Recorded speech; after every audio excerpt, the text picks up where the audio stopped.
ಶಾಸ್ತ್ರಿ, ನನ್ನ ಎಲ್ಲ ಶಕ್ತಿಯನ್ನ ಸೋಲಿಸ್ತಾ ಇದೀಯಾ? ನಿನ್ನ ಯಕಶ್ಚಿತ್ ಸಾತ್ವಿಕ ಶಕ್ತಿಗಿಂತ ನನ್ನ ತಾಂತ್ರಿಕ ಶಕ್ತಿನೇ ಶ್ರೇಷ್ಠ ಅಂತ ಈ ಜಗತ್ತಿಗೆ ನಾನು ಸಾಬೀತುಪಡಿಸದೆ ಹೋದ್ರೆ ನನ್ನ ಹೆಸರು ಭೈರವನೇ ಅಲ್ಲ. ಇನ್ನು ಮೇಲೆ ಎಲ್ಲರೂ ಸಾತ್ವಿಕತೆಯಲ್ಲಿ ಬಲವಿಲ್ಲ ಅಂತ ಸಾತ್ವಿಕತೆಯನ್ನ ಬಿಡಬೇಕು. ಹಾಗೆ ಮಾಡ್ತೀನಿ, ನೋಡ್ತಾ ಇರೋ. ಊರ್ಮಿಳಾ, ಊರ್ಮಿಳಾ, ಎಲ್ಲಿದ್ರು ಬೇಗ ಇಲ್ಲಿಗೆ ಬಾ. ಊರ್ಮಿಳಾ, ನಿನಗೆ ಅಪಾಯ ಇದೆ. ಯಾರಿಂದ? ಆ ವಾಸುಕಿ ವಂಶದ ನಾಗರಾಜ ಮತ್ತು ಅವರ ಕುಟುಂಬದವರಿಂದ. ಅವರಿಂದ ನನಗೆ ಅಪಾಯನ? ಅವರನ್ನ ಸೋಲಿಸಿ ಗಾಯಗೊಳಿಸಿ ಬಂದಿದ್ದೀನಿ. ಆದ್ರೆ ಸಾಯಿಸಿ ಬಂದಿಲ್ವಲ್ಲ? ನೀವು ಕೊಟ್ಟಿರೋ 3 ಮಹಾನಾಗಗಳ ಶಕ್ತಿಯಿಂದ ಅದನ್ನು ಮಾಡಿ ಬರ್ತೀನಿ. ನಿನಗೆ 3 ನಗಗಳ ಶಕ್ತಿ ಇದ್ರೆ ಅವರಿಗೂ 3 ನಗಗಳ ಶಕ್ತಿ ಇದೆ. ನಾಗರಾಜ, ನಾಗರಾಣಿ ಮತ್ತೆ ಅಮೃತ ಸಹ ಅವ್ರ ಜೊತೆ ಸೇರ್ಕೊಂಡಿದ್ದಾಳೆ. ಅವರ ಉದ್ದೇಶ ಮತ್ತೆ ನಿನ್ನ ಶಾಸ್ತ್ರಿ ಬಂಧನದಲ್ಲಿರಿಸೋದು, ಆಗ ಮಣಿಯನ್ನ ಅವರ ಲೋಕಕ್ಕೆ ತಗೊಂಡು ಹೋಗೋದು. ಇದು ಬರೀ ನಿನ್ನೊಬ್ಬಳ ಸೋಲಲ್ಲ, ಈ ಭೈರವನ ಸೋಲು ಕೂಡ. ಎಲ್ಲ ನಡೀತಾ ಇರೋದು ಆ ಶಾಸ್ತ್ರಿ ಕುಮ್ಮಕ್ಕಿಂದ. ಮತ್ತು ಅವರಿಗೆ ಪ್ರತಿ ಸಲನೂ ಆ ಶಾಸ್ತ್ರಿ ಅಡ್ಡ ಬರ್ತಾ ಇದ್ದಾನೆ. ನಾನು ಏನೇ ತಂತ್ರ ಮಾಡಿದ್ರು ಅದನ್ನ ಅವನು ತಡೀತಾ ಇದ್ದಾನೆ. ಹೌದು ಭೈರವ, ಏನ್ ಮಾಡೋದೀಗ? ನಾನು ಹೇಳ್ದಾಗ ನೀನು ಮಾಡ್ತೀಯಾ? ನೀವ್ ಏನೇ ಹೇಳಿದ್ರು ಶಿರಸ ವಹಿಸಿ ಪಾಲಿಸ್ತೀನಿ ಅಂತ ಹೇಳಿದ್ದೀನಿ. ನಾನು ಹೇಳ್ದಾಗ ಮಾಡಿದ್ರೆ ಎಲ್ಲ ಸಾಧ್ಯ ಆಗುತ್ತೆ. ನಿನ್ನ ಆ ಶಾಸ್ತ್ರಿ ಬಂದಿಯಾಗಿ ಮಾಡೋದಕ್ಕೆ ಮುಂಚೆ ನೀನೇ ಆ ಶಾಸ್ತ್ರಿಯನ್ನ ಬಂದಿಯನ್ನಾಗಿ ಮಾಡು. ಸಾಧ್ಯನಾ ಅದು? ನಾನು ಹೇಳ್ದಾಗ ಕೇಳಿದ್ರೆ ಎಲ್ಲವೂ ಸಾಧ್ಯ. ಈಗ ನೀನೇನ್ ಮಾಡಬೇಕು ಅಂದ್ರೆ,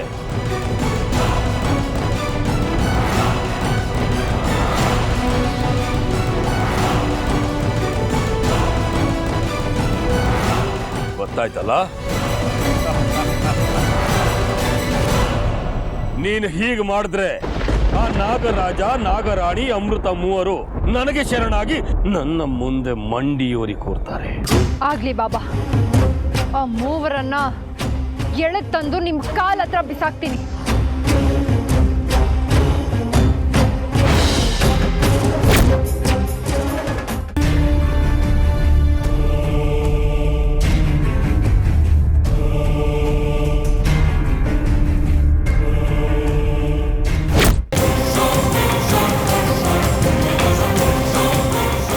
ಯಾಕೆ ಆತಂಕದಲ್ಲಿ ಗಾಬರಿಯಲ್ಲಿ ಒದ್ದಾಡ್ತಾ ಇದೆಯಾ ಶಾಸ್ತ್ರಿ?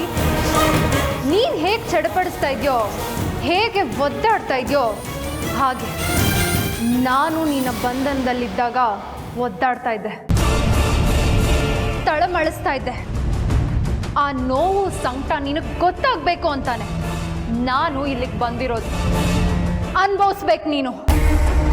ಯಾಕಂದ್ರೆ ನಾನು ಸತ್ಯಸಂಧ, ನಾನು ಸಾತ್ವಿಕ ಸಂತಾನದ ತುಂಡು, ನಾನು ಮಹಾಪುರುಷ ಅಂತ ಮೆರಿತಾ ಇದ್ದಲ್ಲ, ಆ ನಿನ್ನ ಅಹಂಕಾರನ ನನ್ನ ಎಡಗಾಲಲ್ಲಿ ಒಸ್ಕ ಹಾಕಿ ನಿನ್ನನ್ನ ಕೊಲ್ಲೋದಕ್ಕೆ ಅಂತ ಬಂದಿರೋ ನಿನ್ನ ಪಾಲಿನ ಯಮ ನಾನು. ಸೃಷ್ಟಿಯ ಚರಾಚರಗಳಿಗೆ ಇರೋದು ಒಬ್ಬನೇ ಒಬ್ಬ ಯಮ. ಓ, ಸತ್ಯನೇ ನುಡಿತಾ ಇದ್ಯಾ? ಬೇರೆಯವ್ರ ಪಾಲಿಗೆ ನೀನ್ ಹೇಳ್ತಾ ಇರೋದು ಸತ್ಯ ಶಾಸ್ತ್ರಿ, ಆದ್ರೆ ನಿನ್ನ ಪಾಲಿಗೆ ಅದು ಅಸತ್ಯ. ಯಾಕೆ ಗೊತ್ತಾ? ನಿನ್ನ ಸಾವು ನನ್ನ ಕೈಯಲ್ಲೇ, ಈ ದಿನಾನೇ, ಈ ಕ್ಷಣನೇ.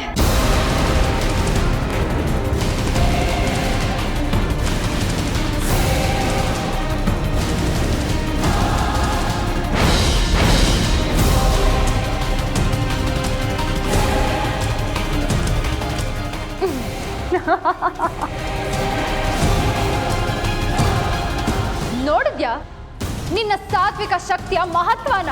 ದೀಪ ಆರುವಾಗ ಹೀಗೆ ಪ್ರಜ್ವಲಿಸೋದು. ಏ ಶಾಸ್ತ್ರಿ, ನಾನು ಆರೋ ದೀಪ ಅಲ್ಲ ಕಣೋ, ಆರ್ಭಟಿಸೋ ದೀಪ. ನನಗೆ ಆದಿ ಅನ್ನೋದಿದೆ, ಆದ್ರೆ ಅಂತ್ಯ ಅನ್ನೋದು ಇಲ್ಲ.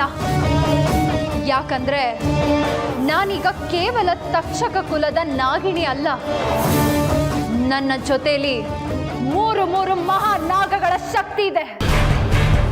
ಅವು ಸಾಮಾನ್ಯ ನಾಗಶಕ್ತಿಗಳಲ್ಲ, ಘಟನಾಗ ಶಕ್ತಿಗಳು. ಅದನ್ನ ತಡೆಯೋದಕ್ಕೆ, ಎದುರಿಸೋದಕ್ಕೆ ನಿನ್ನಿಂದ ಅಲ್ಲ, ಇಡೀ ವಾಸುಕಿ ವಂಶನೇ ಒಗ್ಗೂಡಿಸಿದ್ರು ಸಾಧ್ಯ ಇಲ್ಲ.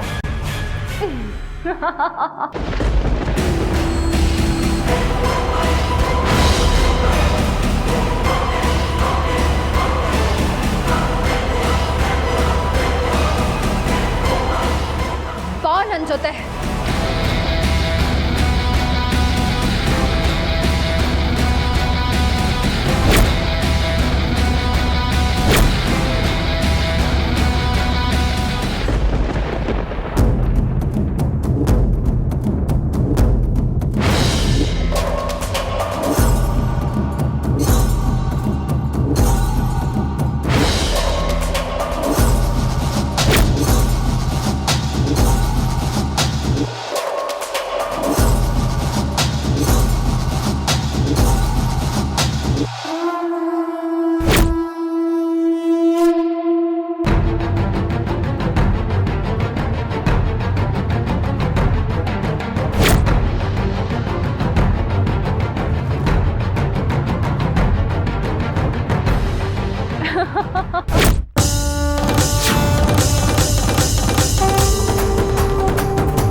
ಊರ್ಮಿಳ, ದ್ವೇಷ ಇರೋದು ನನ್ನ ನಿನ್ನ ಮಧ್ಯೆ ಮಾತ್ರ. ಅನ್ಯಾಯವಾಗಿ ನಿಷ್ಕಲ್ಮಶವಾದ ಶಾಸ್ತ್ರಿಗೆ ಯಾಕೆ ಹಿಂಸೆ ಮಾಡ್ತಾ ಇದೆಯಾ? ಇದು ಅನ್ಯಾಯ, ಅಧರ್ಮ. ಅವ್ರನ್ನ ಬಿಟ್ಬಿಡು, ಅವ್ರನ್ನ ಬಿಟ್ಬಿಡು. ಅನ್ಯಾಯ, ಅಧರ್ಮ ಅನ್ನೋದು ನಿಮ್ಮ ವಾಸುಕಿ ವಂಶದವರಿಗೆ ಮಾತ್ರ, ನಮ್ಮ ತಕ್ಷಕ ನಾಗಗಳಿಗಲ್ಲ. ನಮಗೆ ಗೆಲ್ಲೋದಷ್ಟೇ ಮುಖ್ಯ. ಹಾಗಂತ ಮುಕ್ತರನ್ನ ಹಿಂಸಿಸೋದು ಪಾಪ ಅಲ್ವಾ? ಪಾಪ ಪುಣ್ಯದ ಲೆಕ್ಕ ಈ ಭೂಲೋಕದ ವಾಸಿಗಳಿಗೆ ಮಾತ್ರ, ನಮಗೆಲ್ಲ ಅಲ್ಲ. ನೀವು ಅದನ್ನೆಲ್ಲ ಮರ್ತಿರೋ ಹಾಗಿದೆ. ಯಾಕಂದ್ರೆ ಭೂಲೋಕದ ಸಂಪರ್ಕಕ್ಕೆ ಬಂದಿರೋ ನೀವು ಸಾಮಾನ್ಯ ಮನುಷ್ಯರಂತೆ ಆಲೋಚಿಸ್ತಾ ಇದ್ದೀರಾ. ಪಾಪ ಪುಣ್ಯ ಏಳೇಳು ಲೋಕಕ್ಕೂ ಸಂಬಂಧಪಟ್ಟಿರೋದು. ಅದೇ ನಗ್ನ ಸತ್ಯ ಅಲ್ಲ, ಅದೇ ಪರಮ ಸತ್ಯ. ತಿಳ್ಕೋ ಊರ್ಮಿಳ. ಏಯ್, ನೀನ್ ಓದೋ ಪಾಠನ ಕೇಳೋದಕ್ಕೆ ನಾನು ನಿನ್ನ ವಿದ್ಯಾರ್ಥಿನಿ ಅಲ್ಲ, ನಾನು ಊರ್ಮಿಳ. ನನ್ನ ಮಾತನ್ನ ಕೇಳದೆ ಹೋದ್ರೆ ನಿಮ್ಮ ಕಣ್ಣ ಮುಂದೆನೆ ಈ ಪಾಪದ ಶಾಸ್ತ್ರಿ ಪ್ರಾಣ ನನ್ನ ಕೈಯಲ್ಲಿ ಹೋಗುತ್ತೆ.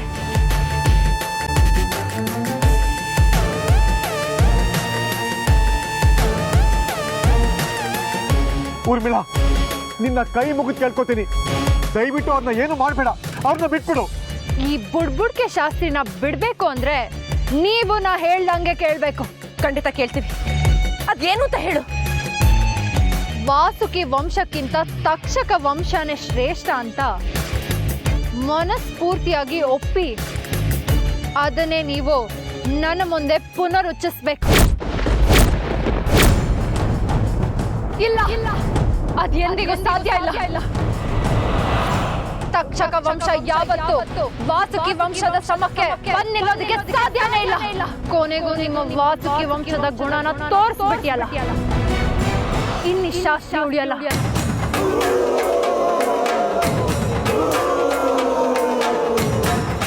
ಅವಳು ಹೇಳ್ದಾಗೆ ಕೇಳ್ಬಿಡಿ, ಇಲ್ಲದೆ ಹೋದ್ರೆ ಅವಳು ನನ್ನ ಸಾಯಿಸ್ಬಿಡ್ತಾಳೆ.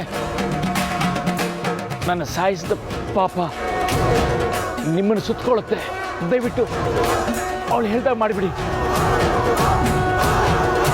ಸಾವಿನ ಭಯ ಈಗ ನಿನ್ಗೆ ಅರ್ಥ ಆಗ್ತಿದ್ಯಾ ಶಾಸ್ತ್ರಿ? ನಿನ್ನ ದಿಗ್ಬಂಧನದಲ್ಲಿದ್ದಾಗ ನಾನು ಇದೇ ರೀತಿ ಒದ್ದಾಡ್ತಿದ್ದೆ. ಅವಳು ಹೇಳ್ದಾಗ ಮಾಡಿ, ಇಲ್ಲದೆ ಹೋದ್ರೆ ಅವಳು ನನ್ನ ಸಾಯಿಸ್ಬಿಡ್ತಾಳೆ. ಅವರು ಕಾಪಾಡೋ ಹಾಗೆ ಕಾಣಿಸ್ತಾ ಇಲ್ಲ. ಈಗ ನನಗಿರೋದು ಒಂದೇ ಒಂದು ದಾರಿ, ಈ ಶಾಸ್ತ್ರೀಯ ಸಾವು.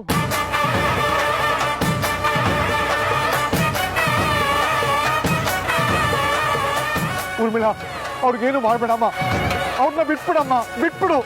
ಇವನನ್ನ ನಾನು ಬಿಡ್ಬೇಕು ಅಂದ್ರೆ ನೀವು ನಾನು ಹೇಳ್ದಂತೆ ಹೇಳ್ಬೇಕು. ಹೇಳಿ.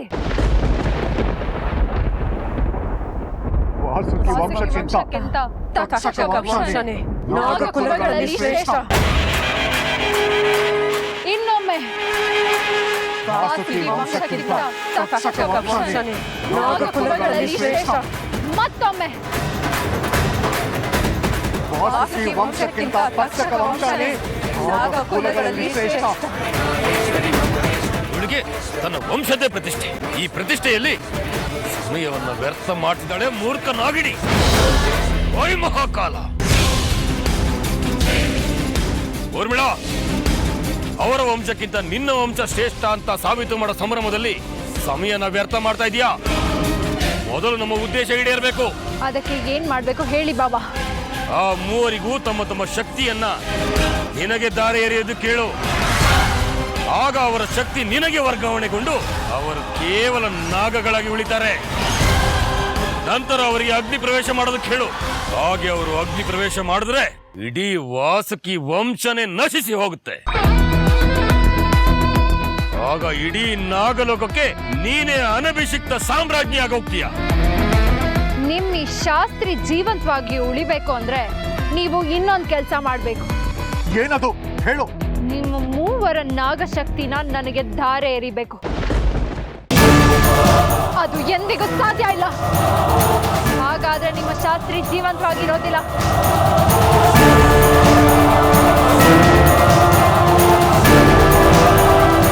ಆಯ್ತಮ್ಮ, ಆಯ್ತು. ನಮ್ಮ ಶಕ್ತಿನ ನಿನಗೆ ದಾರೆ ಎರೆಯೋದಕ್ಕೆ ನಾವು ಸಿದ್ಧವಾಗಿದ್ದೀವಿ. ನಾಗರಾಜ,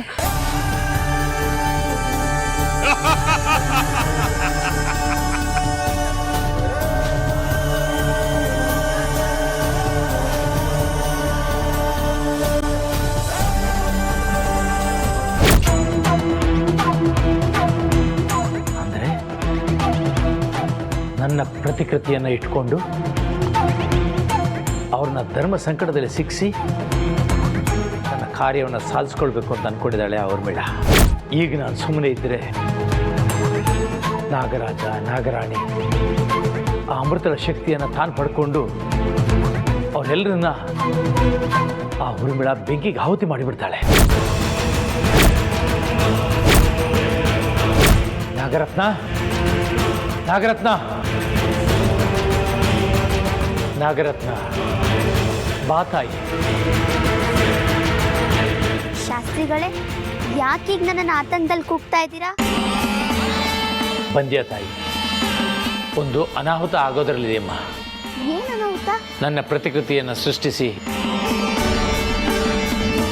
ನನಗೆ ತೊಂದರೆ ಮಾಡ್ತೀನಿ ಅನ್ನೋ ಭಯವನ್ನು ಅವರಲ್ಲಿ ಹುಟ್ಟಿಸಿ ನಾಗರಾಜ ನಾಗರಾಣಿ ಅಮೃತಳ ಆ 3 ಜನರ ಶಕ್ತಿಯನ್ನು ಆ ಊರ್ಮಿಳರಿಗೆ ದಾರೆ ಎರೆದು ಅವರನ್ನು ಬೆಂಕಿಗೆ ಆಹುತಿ ಕೊಡಕ್ಕೆ ಹೊರಟಿದ್ದಾನೆ ಆ ಭೈರವ. ಈಗ ಏನು ಮಾಡೋದು? ನಾನು ಹೇಳ್ದಾಗ ಮಾಡು ತಾಯಿ, ಎಲ್ಲೂ ಒಳ್ಳೇದಾಗುತ್ತೆ.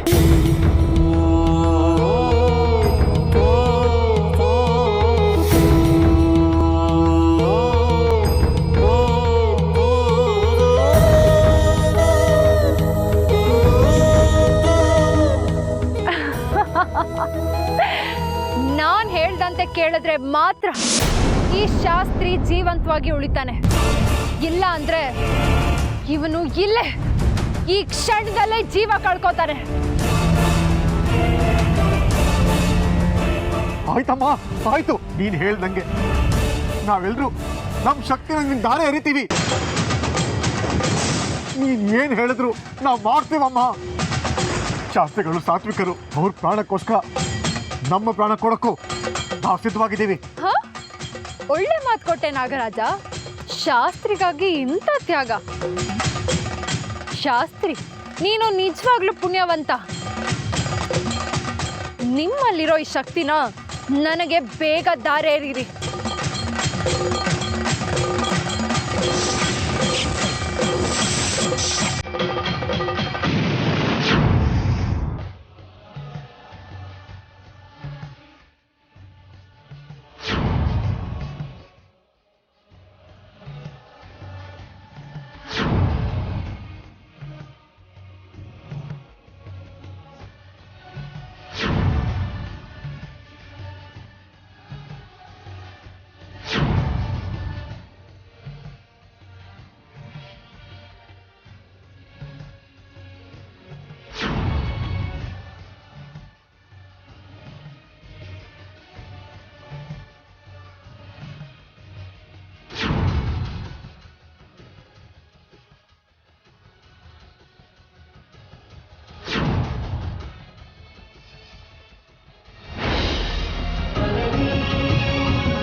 ನೀವು ಕೊಟ್ಟ ಮಾತಂತೆ ಈ ಬೆಂಕಿಗೆ ಹಾರಿ ನಿಮ್ಮ ಪ್ರಾಣನ ತ್ಯಾಗ ಮಾಡಿ.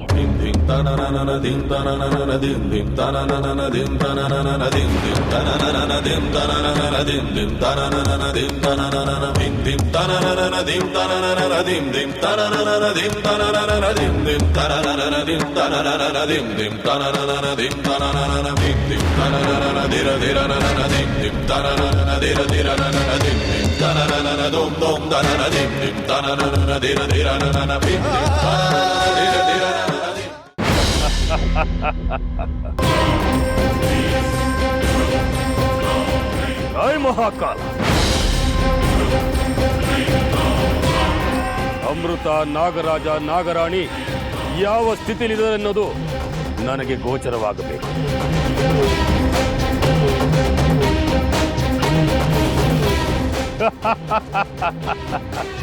ಏ ಶಾಸ್ತ್ರಿ, ಸಾತ್ವಿಕ ಲೋಕದ ಸತ್ಯಸಂಧ ಅಂತ ಮೆರಿತಾ ಇದ್ದೆ ಅಲ್ಲ, ಈಗ ನೋಡು ನಾಗರಾಜ, ನಾಗರಾಣಿ, ಅಮೃತ ರೂಪದಲ್ಲಿ ನಿನ್ನ ಬಲಿ ತಗೋತಾ ಇದ್ದೀನಿ.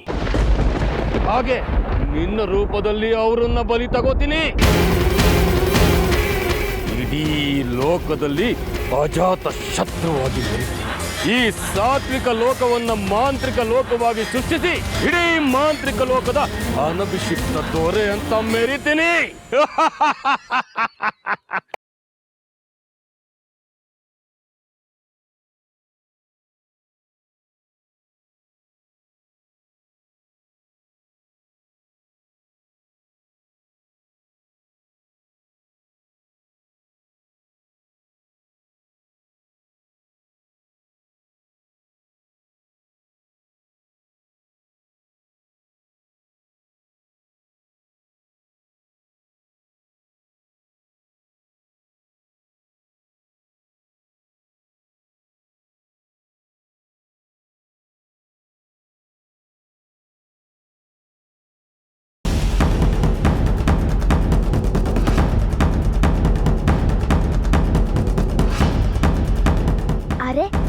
ಅಮೃತ, ನಾಗರಾಜ, ನಾಗರಾಣಿ ಎಲ್ಲ ಅಗ್ನಿ ಮುಂದೆ ನಿಂತಿದ್ದಾರೆ ಅಂದರೆ ಅವರು ಅಗ್ನಿ ಪ್ರವೇಶ ಮಾಡೋದಕ್ಕ ಅವ್ರಿಗಿಷ್ಟ ಇಲ್ಲದೆ ಇದ್ರು ಬಲವಂತವಾಗಿ ಪ್ರವೇಶ ಮಾಡೋದಕ್ಕೆ ನಿಂತಿದ್ದಾರೆ ಅನ್ನಿಸ್ತಾ ಇದೆ. ಇಲ್ಲ, ಅವ್ರು ಯಾರಿಗೂ ಈ ಅಗ್ನಿ ಪ್ರವೇಶ ಮಾಡೋದಕ್ಕೆ ಇಷ್ಟ ಇಲ್ಲ. ಇದು ಆ ತಕ್ಷಕ ಲೋಕದ ನಾಗಿಣಿ ಊರು ಬೀಳೋ ತಂತ್ರ, ಹಾಗೆ ಆ ಭೈರವ ಬಾಬಂದ ಕುತಂತ್ರ ಇರಬೇಕು ಅನ್ನಿಸ್ತಾ ಇದೆ.